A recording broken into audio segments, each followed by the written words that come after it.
Throughout our 40-plus year history, Share has always prided ourselves on being able to adapt to the needs of this community.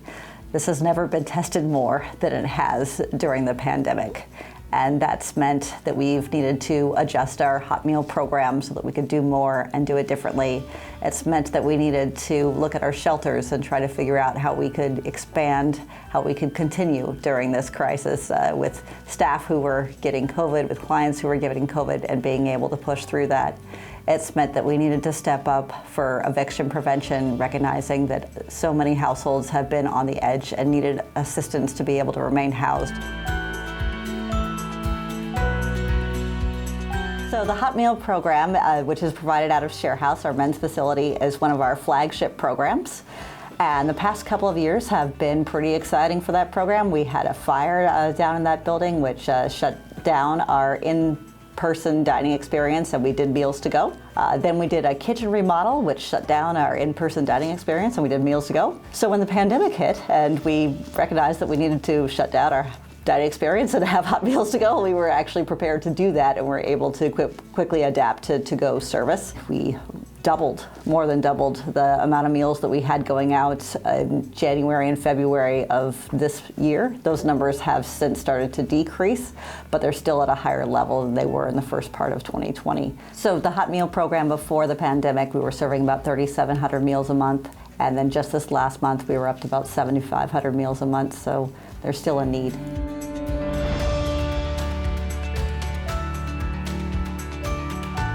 Another new project that Share has taken on during this time has been COVID care work. So this has meant that we, through a grant from the Southwest Washington Accountable Communities of Health, have offered opportunities for culturally specific staff. So one staff member is Chuukese, and the other staff member is Latinx, she's Spanish speaking, that we're able to provide services to people who are positive for COVID to help them maintain their quarantine. We are able to help support people sometimes by bringing them food, sometimes paying their rent or mortgage so that they can maintain their quarantine, not spread COVID into the community. And then we're hoping to transition this program into vaccine education so that we can help meet the culturally specific needs of some of the most vulnerable members of our community, be able to get their medical needs met.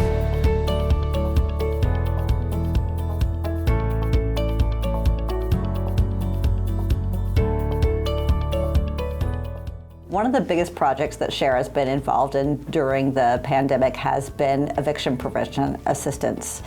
So this is something that we used to do a while ago, help people who were in a home, try to stay in their home as they struggled to regain their income. So this looked like helping people back to March at that time with paying maybe $5,000. I think our average was around $8,000 worth of rent. Since then, of course, the pandemic has continued to go on, and so some of the checks that we have written to landlords have been closer to $26,000. Right now, today, we're estimating that there are about 14,000 households in Clark County that are running behind on their rent, and that's after all of our efforts. This past year, we're looking to give out over $11 million that would help support families and landlords in being able to move forward through this process. During the pandemic, our country, our community, and then our organization also had the opportunity to take some time and really think about diversity, equity, and inclusion, and how we understood these things and how we practiced them. That we're able to take a hard look at ourselves and who we are and what we do and begin the process of making change.